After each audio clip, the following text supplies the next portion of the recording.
Welcome to the Underground, the Steel City Underground, a Pittsburgh Steelers podcast made by fans like you, for fans like you. Now, here's your host, Joe Kuzma.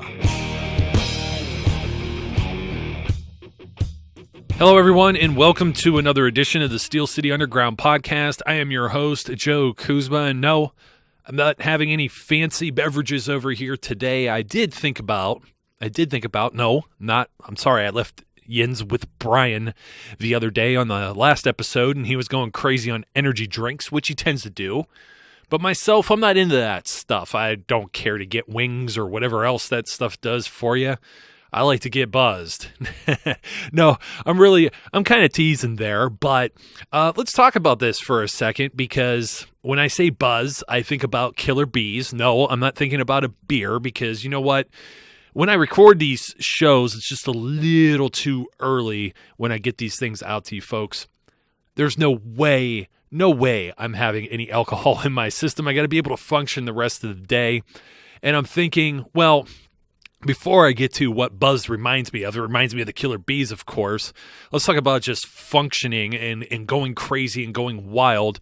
The Pittsburgh Penguins, okay, they don't make things easy, do they? Never. So whenever fans complain about the Steelers, I tell you to go watch hockey too, okay? And let's not even talk about the Pirates. But Killer Bees, a little bit of buzz that we created. Well, I can't say we. I got to give the credit to Terry. Her article about Martavis Bryant, basically, a few folks, if you happen to follow the website and you follow the podcast, well, first, thank you. Second of all, I just want to clarify something that was put in written form. Look, we're all happy Martavis Bryant is back. You know, we were big, especially myself, Brian, those of you that hear our voices as opposed to just the written format that's over at steelcityunderground.com.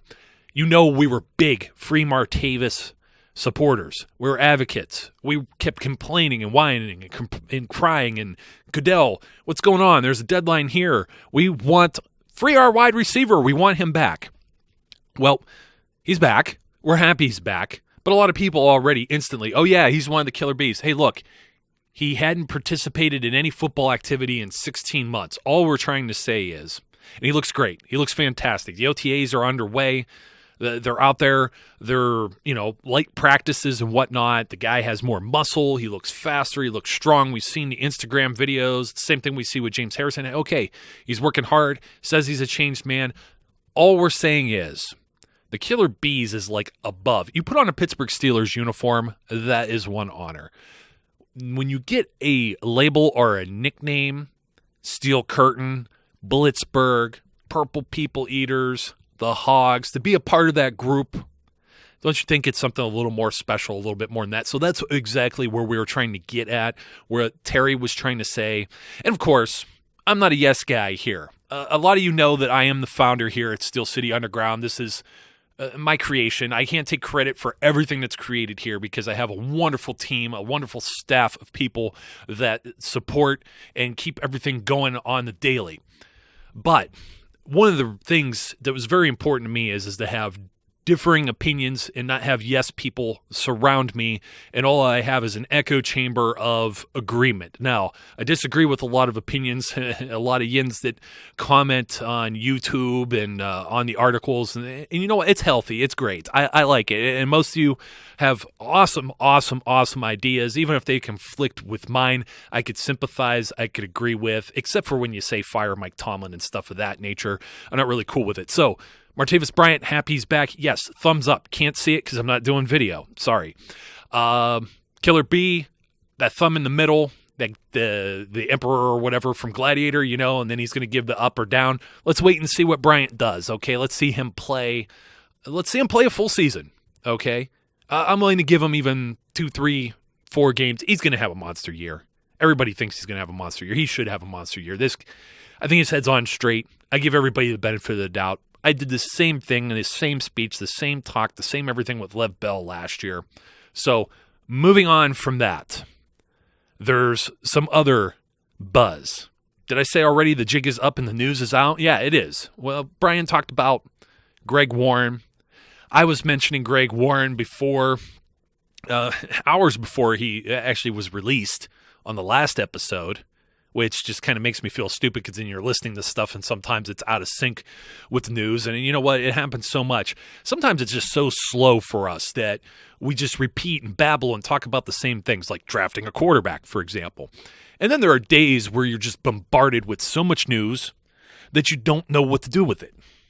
So when you have, and they're getting everything in line for the OTAs, the organized team training, okay? And I think I was really hoping for, at least in the case of Ladarius Green, that they might give him another look this year. Second year wasn't maybe going to cost all too much, et cetera, et cetera. Now, Greg Warren, I was discussing, we really don't know what was going on behind closed doors. And whenever you have this failed physical designation type thing, it's just a fancy way of releasing the player, maybe a more dignified way of releasing the player and away from getting out from under some of the contract, et cetera, et cetera, et cetera. You could fail a physical. The guy has a hangnail, fail physical. He has a cavity. His teeth are crooked. Failed physical. They don't ever tell you what they fail with the physical. We saw it happen with Matt Spaeth last year. I don't think it's an ultimatum situation. I think the Steelers knew, at least with Greg Warren, as I was saying, there was an actual reason why Colin Holbo was brought along. I'm kind of surprised, though, that maybe they didn't bring Warren along to camp as a veteran and just help out, blah, blah, blah.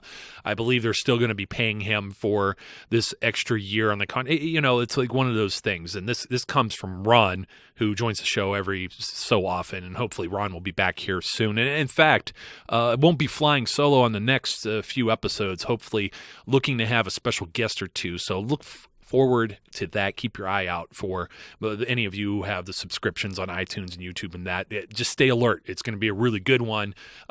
Just hoping everything kind of falls through with that. Okay, so, but Ron was the one who was saying that if you sign a player for 2 years, you're expecting to get one from him. If you sign him for 4 years, you're expecting at least two. You're getting a half a contract. And I think that's where you're at with, I'm actually surprised James Harrison is playing again this year, but what was it? A 2-year contract? Yeah, I don't think most people see him playing past 40. You never know. The guy's a beast. But Greg Warren, I was just hoping he was going to maybe participate some and show this young buck, Colin Holba, the 6th-round draft pick by the Pittsburgh Steelers this year. This rookie long snapper, just show him the ropes, kind of get him acclimated. But maybe they don't need him to do that. You know, I might be, talking out my backside here. Now, as far as Ladarius Green, the thing that I'm hearing a lot about is, OMG, the Steelers didn't draft a tight end. And this is where they're at. Oh, they took a long snapper instead, or they took a quarterback and they could have had this guy. Well, maybe that's kind of true, but we don't know the real reasons. We don't know who they had their eyes on. One of the things we were talking about internally was, and we saw tight ends go. We saw the Cleveland Browns jump ahead of the Pittsburgh Steelers in a draft and take David Njoku. Now, the Steelers went to the Miami Pro Day, and a lot of people were thinking they were going there to look at Brad Kaya, and I thought, oh God, that's terrible. In fact, I'm just going to leave it there. I told you, I don't want to talk about quarterbacks. We're past that. But several tight ends going in the first round. We saw the first one go off the board at number 19, O.J. Howard to Tampa Bay. A lot of people thought the Steelers would have had interest in O.J. I don't think O.J. goes past 20 if Tampa Bay doesn't take him, because the Denver Broncos, they end up taking someone who I'm going to bring their name up here in a short moment. New York Giants go after Evan Ingram. They hadn't had a tight end. Their tight end situation had been miserable for a very long time. And then you see the Steelers get ahead of the Browns, jump ahead of the Steelers at pick 29.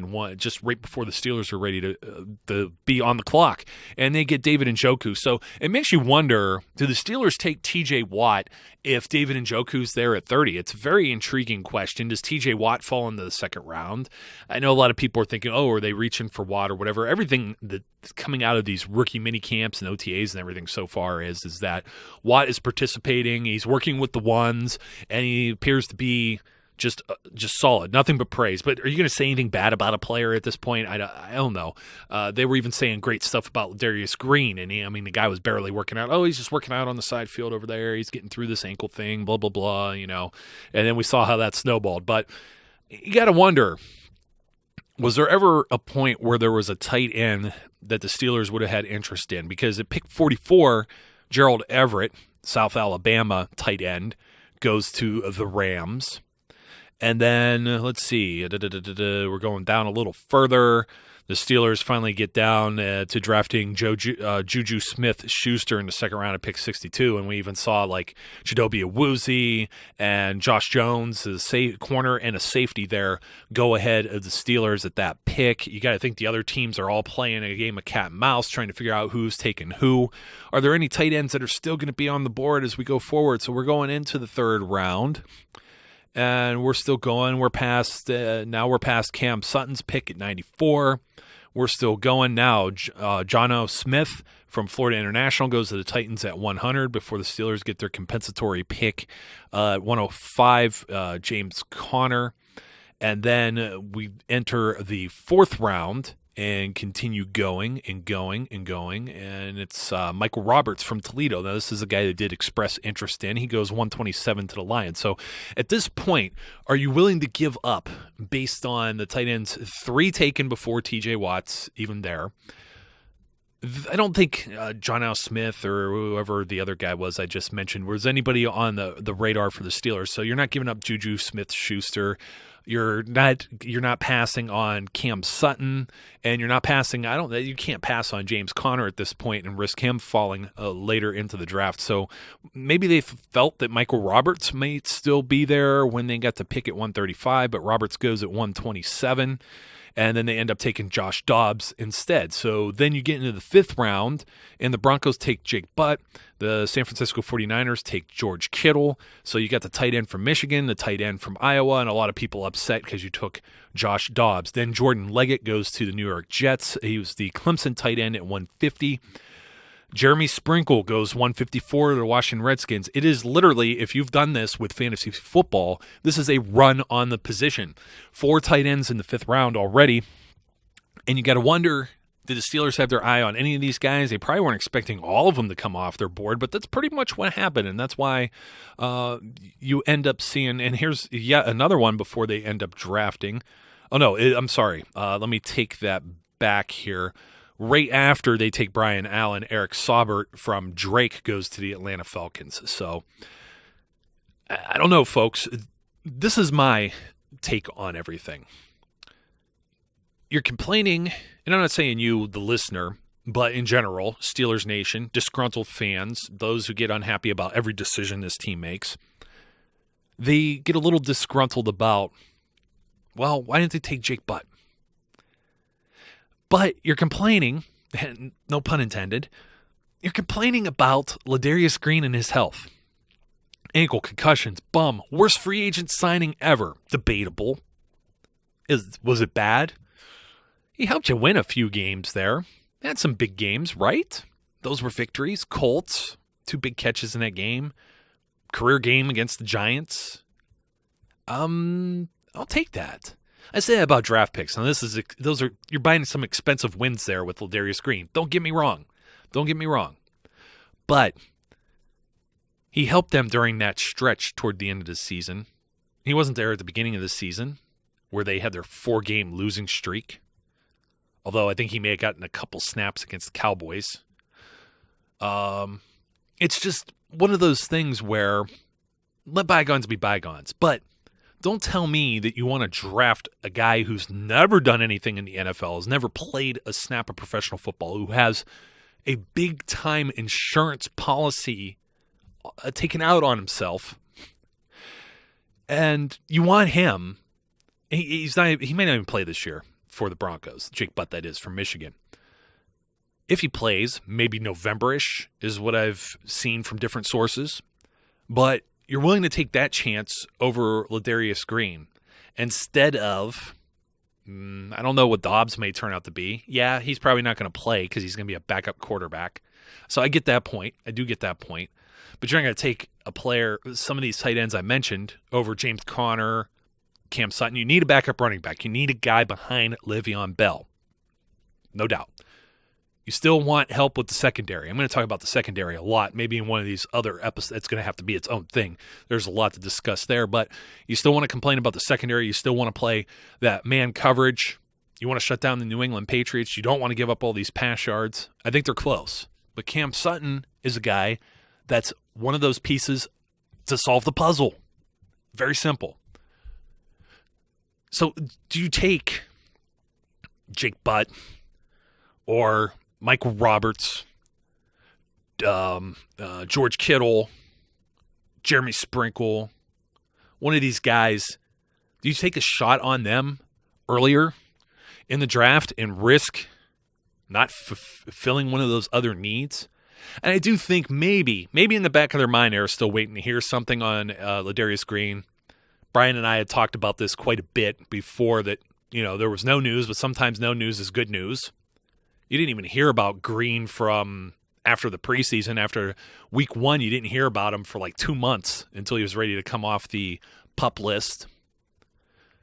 So I don't know. I was really hoping because I saw some promise with Green, but then again, maybe the Steelers are okay with what they have.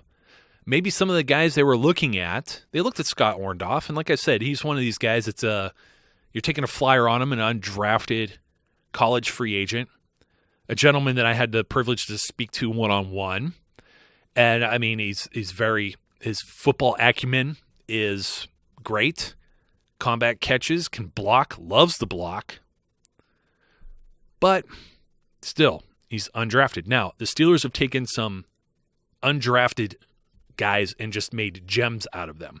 Alejandro Villanueva, Ramon Foster, Roosevelt Nix, even Robert Golden, even though he's a backup, still a contributor to this team, contributor to special teams.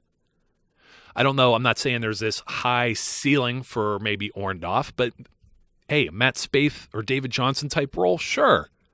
Fazan Odom, another guy they have undrafted. So maybe they like what they see with their tight end situation. Because remember, they had an opportunity to work both of these guys out with the rookie minicamp before they made this decision on Ladarius Green. I think that helped weigh their decision. They know what they have with Jesse James. They know what they have with David Johnson. They just signed David Johnson for a couple more years here. It doesn't have to be fancy. And a lot of people are talking too, hey, they were on a lot of 3 wide receiver sets, but what about a 4 wide receiver set? And you always see Bell get split out, but you look at all these weapons they have with the wide receivers now, with Bryant being back, Antonio Brown, of course, the best in the game, maybe right now. Definitely one of the, I'll say even top 3. Don't ask me who the third is. One of them's Julio. So, I don't know. Juju Smith-Schuster gets some time out there. Eli Rogers, Sammy Coates. There's a lot to go around. That may actually hurt Jesse James, but I think they know that Jesse James, they know the kind of player he is and what kind of role he fills and how they can design this playbook to work to his strengths versus his weaknesses. They dealt with it all last year. Like I said, Jesse James, if you hadn't heard this before, forgive me if you have. Anyone who's not one of the Bs, Ben, Bell, Brown, or an offensive lineman, Jesse James played more snaps than anybody else. More than an Eli Rogers, a Sammy Coates, a Darius Hayward-Bay, any of those guys. In fact, he may have actually outsnapped one of the linemen who, because we had a little bit of issue with Ramon Foster where B.J. Finney was plugged in there for a couple games. And then, of course, Marquise Pouncey sat for the final game of the regular season. They let Finney play center. So you had things of that nature where they're resting guys, and they had afforded the ability to do that. Oh, Eli Rogers, undrafted. How about that? There's one there. How about that? Oh, that's so annoying. I can't believe I just did that. Sorry, folks. So, going forward, I think they'll be okay not drafting someone and just letting this play out as far as the Ladarius Green situation. Now, Brian had said this. I'm going to say this too. Ladarius Green looking maybe to play again this year. I think that's a fat chance. I don't know anyone that's going to take the risk on him. Just one of these things, if you keep Ladarius Green on this roster, and this is going to be for any of the 32 teams in the NFL, you have to have somebody else sit out of practice or somebody else that's not in the game plan. You're taking away from a different player, developing another player, getting another player experience if they're not already a seasoned veteran. And then all of a sudden you come to Saturday, You come this Sunday, you've had your walkthroughs, your team has traveled, and Green is inactive. Now you have invested this time with a player who's not suiting up to play. And I think that's unfair for Ladarius. I think it's unfair for the Steelers as a team. So I do think that this gives a little bit of relief to the Pittsburgh Steelers. This isn't just all financial type deal. I think they'll be just fine going forward. Again, I would have been okay if they wanted to give Green a shot. But I think when you look, and this is reach now, I'm reaching. I think they see a very similar kind of skill set with Xavier Grimble. Now, Grimble, terrible combine. This is why he was a practice squad player, but he continues to stick around. But you think about it, Green wasn't known to be a great blocker. Played 60-some% of his snaps from the slot when he was with San Diego. Played quite a few of those snaps even in Pittsburgh from the slot. It was pretty obvious when he was coming out. It was almost indefinitely a passing play. So you mean to tell me you can't use Xavier Grimble like that in the same way? Because I could tell you, the one seam route where Green scored his lone touchdown of the year, we saw Xavier Grimble do the same exact thing. Almost identical clones. If they think that's the same kind of thing they could get out of Grimble, then why keep Green? Now, Grimble had some availability issues as well, and it's part of the reason I forgot to mention him maybe about 10 minutes earlier in this show. But he's another guy that's on that hot seat. He's going to be battling for a position, but maybe a little bit more of security now that Green is gone, because you have a guy who's been with this team since January of 2016. He was signed to a futures contract. He's been around the facilities. He's gone through the paces of game day, knows the playbook. So you have an investment in him as well.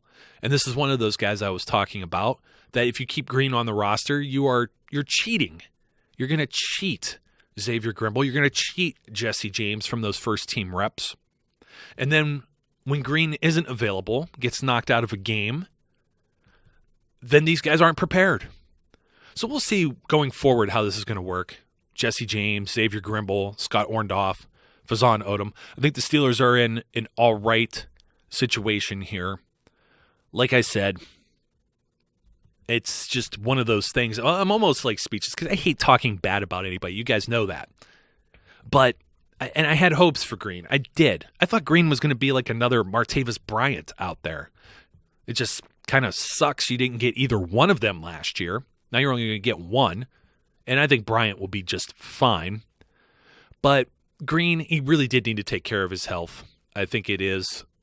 Brian said if he's going to be sitting anywhere, it should be on his couch. I feel bad saying that about anybody, but you know what? Take the money and run. You got paid. I know a lot of people think it's a raw deal. Let me tell you something. The Steelers, you're placing a bet on future production, okay? This is the thing I was talking about earlier about the sign for, it was a 4-year deal, hopefully get 2 out of them. They can get 2 good years. Yeah. But Lamar Woodley, well, now he wasn't an outside free agent, but how bad of a deal was that? Or Cortez Allen, where the guys were hurt, or Allen was just like a mystery thing. The guy lost his confidence, and they had the skill. They showed it all the way up until they got that pen and put their name on the line and signed that contract. So the Steelers are placing their bets on future production based on past performances. Everyone's done bad deals in the NFL. There's a ton of them. Just look at the Cleveland Browns. I think every deal they do is bad. Doesn't work out for them. The Steelers just do one. I think it's forgivable. They've had a couple, yes. One here, one there. You do a series of them and you're stuck under a few heavy contracts like they were a few years ago with an aging defense and trying to get younger. They're out from under that right now. More of their moves have worked than they have not. You look at a team like the Baltimore Ravens, and they're still struggling to find that. They might get there, they might not. But it's worked for the Steelers. 3 postseason appearances, in two of those years, AFC North Division champions. And I don't think that a one-off, 1 year bad deal with a tight end is going to break this team based on the other talent that they have. They're only getting stronger. There's going to be some players returning that are going to make it even better. The draft looks pretty solid. And these draft picks, I'm not going to have time to talk about it today, but these draft picks, we're going to see how this works, because last year you had 3 rookie starters, and it's not only pretty darn good, but it's almost unheard of. Maybe 3 starters out of a draft 2-3 years down the road as things kind of shake out, and maybe a veteran player moves on, or somebody gets hurt and someone else gets an opportunity, and you end up with 3 starters from a particular draft. Yeah, that ends up being a pretty good draft when you look in hindsight. But to do it all in the first year, that's pretty darn impressive too. So I'm gonna hitch my saddle to Kevin Colbert, Mike Tomlin, and the coaching staff in the front office, and just trust they know what they're doing. And from the looks of things, I don't have a real cause for concern. So, folks, hope you enjoyed the episode. Don't forget to leave us a review. Check out the website, etc., etc. Like us on Facebook, follow us on Twitter. Don't get to say all those little promotional plugs all too often, but wanted to today because, of course, I'm not drinking any energy drinks. I don't have anything to push or sell other than ourselves. So until next time, be safe, be good, and I'll catch you later. We would like to thank you for listening and remind our listeners to follow us on social media and our website, www.steelcityunderground.com.